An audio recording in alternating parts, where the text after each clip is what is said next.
No matter what Frank says here in the next second, you must get a pre-purchase inspection. Don't be the big shot. Spend a couple $100 and get it sized up. Because like I said earlier, I've seen you in the garage. It's not good. All right, so Ford F-150. The 2019 Ford F-150 is pretty popular right now, Aiden. It's a nice truck. I have an 08 F-150. But they do come with a few things to be aware of. Now, you will check recalls. Don't assume because somebody's selling the vehicle. I'll just tell you straight. Now, dealership should be ensuring that.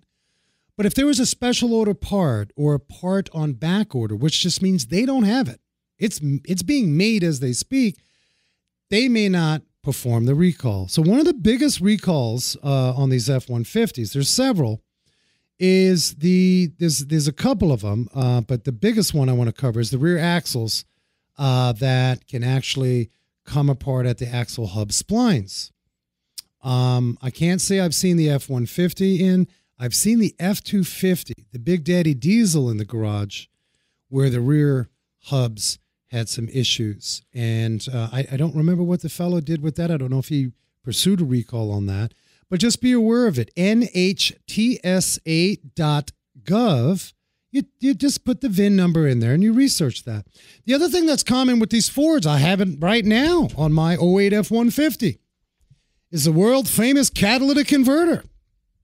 You know, so some of you saying, well, Frank, the check engine light is not on, so I shouldn't worry, right? Not necessarily. The biggest thing that you're missing when you get a pre-purchase inspection, because a lot of you saying, but Frank, I can check brakes, I can check oil, I could look at the rubber radiator hoses. What you can't do is decipher the data, the black box of history and data.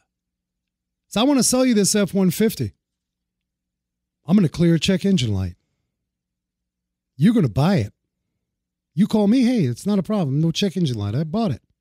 I go in, and there's all kinds of stuff pending.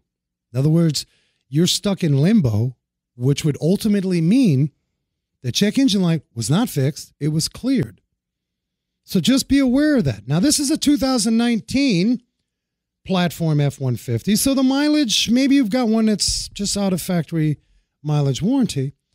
But I want you to ensure that you pre-purchase inspection, because if you bought a 19, let's say someone had it as a fleet vehicle and you've got 70, 80,000 miles on it, and let's say it wasn't really taken care of, you may have a catalyst deficiency fault. All my Ford pick 'em ups, no, that's kind of hand in hand with the F-150.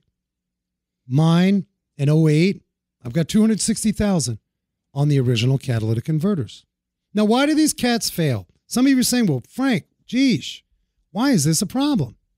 Remember, I call them cats, people. Catalytic converters will not fail on its own.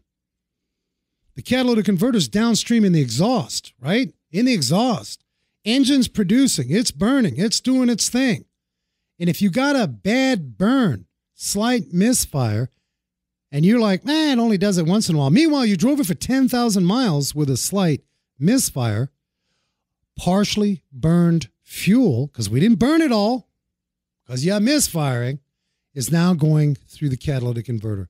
And eventually it destroys it. So that can be a problem. And again, it's a cause and effect issue.